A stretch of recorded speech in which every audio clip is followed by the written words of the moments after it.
கொள்ளையடிச்ச காசை கொடுக்குறேன் தேர்தலுக்காக. அது உண்மைதானே? ஆமா உண்மைதான். என்கிட்ட சொல்ல நான் பேட்டி கொடுக்குறேன். எந்த பத்திரிகை வேணாலும் போட்டாரு. யாரும் ஒண்ணும் செய்ய போறதில்ல.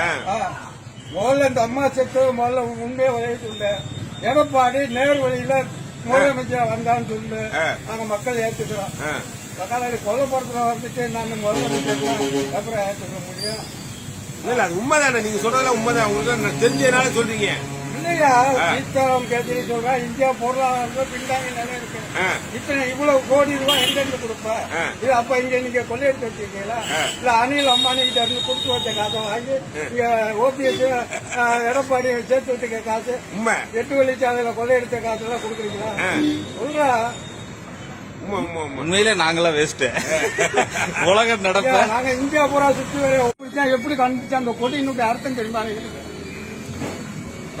அண்ணா கேட்கும் போது கையினுடைய பேனாவுடைய நிப்ப வச்சு குத்தி கடைசியில சிவப்பை போட்டு கருப்பு அடிச்சு கொடுத்தாங்க. என்னுடைய தலைவன் டாக்டர் கலைஞர். ஐயா இந்த 2500 ரூபாய் கொடுக்குறாங்கல்ல, அது மக்களுடைய பணம் தானே. அதுக்கு முன்னாடி தளபதி 5000 ரூபாய் கொடுக்க சொல்லி கொடுத்தாருல கொரோனா டயத்துல. இப்ப இந்த 2500 ரூபாய் கொடுக்குறாங்களே, இது மக்கள் எப்படி நினைக்கிறாங்க செய்யறாங்க? நீங்க போன இடத்துல நீங்க பாத்துருக்கீங்க. மக்கள் இப்ப இவங்க ஏமாத்துற மாதிரி மக்கள் தெளிவா இருக்காங்க. நம்ம காசை தான் நம்மகிட்ட கொள்ளையடிச்சு கொடுக்குறேன். போன மாதம் வித்த கேஸ் இந்த மாதம் விலை கூடி இருக்கு. இதெல்லாம் நம்ம அழிக்க போறேன். முதல்ல கூட இருந்த பொம்பளை கொண்டு விட்டாங்க. அதுக்கு உண்மை சொல்லாதவே இந்த கொலகார பையன் ஓட்டு போட்டா மக்களை பூரா கொண்டு போடுவாங்க. ஐயா அது பொம்பளை இல்ல, மாண்புமிகு தமிழ்நாடு முதலமைச்சர்.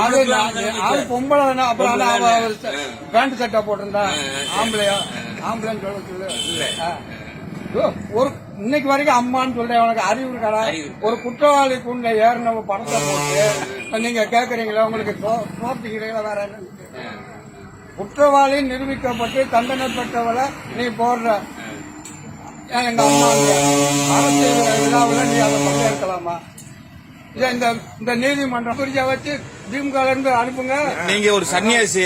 என்ன நீங்க அடுத்த முதலமைச்சரா யார் வரப்போறோம்? உங்க வாயில சொல்லுங்க. அடுத்த முதலமைச்சரா வரப்போறது ஸ்டாலினா வரப்போறோம். உலகமே கேள்விதான் இருக்கு. ரொம்ப சந்தோஷங்க.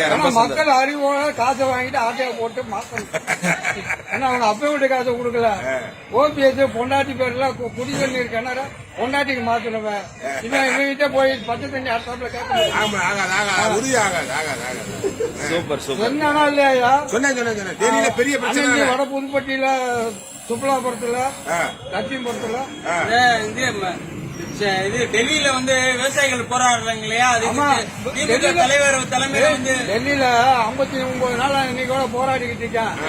நான் 56 பேர் செத்துருக்கேன். இது வரைக்கும் மோடிக்கு கால் கேட்கலையா? அந்த கட்சிக்காரங்க கேட்கலையா? இந்த அம்மா சவுந்தரராஜ் அம்மா பேசுது தமிழ் இசைன்னு தமிழ் பேரை வச்சுக்கிட்டு இந்திய கத்துக்கன்னு சொல்றாரு. இவ்வளவு ஒரு பொம்பளையா? உன் பேர்லயே தமிழ் இசைன்ற நீ இந்திக்கு எதிரியானவ. கல் தோன்ற முன் தோன்ற மொழி தமிழ் மொழி. இதுக்கு எதிரியா நீங்க ஹிந்தி கத்துக்கிட்டா வேலை கிடைக்கும். இது நீ வேணா சொல்லிதான் நான் வரணும். ஏதோ உங்க அப்பா கிட்ட சொல்லு குமரி அண்ணன் ஏத்துக்கிட்டா நான் ஒப்பனை ஏத்துக்கிற சொல்லு. உன்னை பெற்று வளர்த்தவன நாங்க இந்தியாவில ஏத்துக்கிறோம். தமிழ்நாடு அடமானம் வச்சு விட்டு நீ ஆந்திரால போய் நீ காத்து கொடுத்து உட்கார்ந்துருக்க. தளபதியினுடைய அவருடைய செயல்பாடுகளை நீங்க வரவேற்கிறீங்க? கண்டிப்பாயா. தந்தை பெரியாருக்கு அப்புறம் திராவிட கழகம் திராவிட முன்னேற்ற கழகம் இந்த தன்மானத்தை காப்பாத்திட்டு இந்த தமிழ்நாட்டுடைய தன்மானத்தை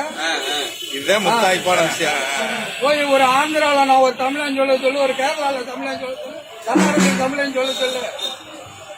அங்க பூரா பசுத்தோல் போச்சே புலியாவிங்க இருக்காங்க. போட்டு நம்ம இழுத்தா போயில ஆகணும். திராவிட பாரம்பரியம் உண்மையா வழங்கணும்னா இவங்க ஓட்டு போனா முத்துராமலிங்க தேவரை பத்தி சொல்றான். அவக்கால ஒளி நாடு வரிப்ப முதல்ல முத்துராமலிங்க தேவருக்கு மதுரை கோரிப்பாளையத்துல வெங்கலத்துல வச்ச முதல் தலைவன் டாக்டர் கலைஞர் தாங்க வச்சேன். வேற எவனும் தமிழ்நாட்டுல முதல் வச்ச இதை சொல்ல இதே ஜெயலலிதாவை ராமநாதபுரத்துல தேவர் திரும்ப மரணப்படுக்கையில இருக்கும்போது எம்ஜிஆர் மரண செலவு கொடுத்தான்னு சொன்னான்னா செருப்ப கலத்தி அடிச்சா விருதுநகர்ல ஜெயலலிதாவை இல்லைன்னு சொல்லு. இன்னைக்கு என்னமோ ஒரு போனாரா ஊதிய கீழே போட்டாரு. ஊதிய அப்புறம் வாங்கி எங்கடா போடுவேன்? அறிவு இல்லையா? கோயிலுக்கு போறவன் மொண்டாட்டிக்கிட்ட கேட்டா சொல்லுவா எங்க போடுறேன்னு. இந்த ஆட்சி உதயகுமார் ஊருக்கு ஒரு கொண்டாட்டி வச்சுக்கிட்டு அவன் பேசிட்டா காலவழி. அவன் தங்க இருக்கான் ராஜேந்திர பாலாஜி தலைவர் எருமாட்டுக்கு பக்கம் காலையில அதெல்லாம் பழகிடுங்கம்மா போடு பயமே கிடையாது. நான் கேட்டேன் ஐயா நான் சேர்த்து வச்சிருந்தேன் பல கோடி கோயில் கட்டலாம் நீங்க தாங்க எடுத்தாங்க நான் போடுறேன் நான் பயப்பட மாட்டேன்.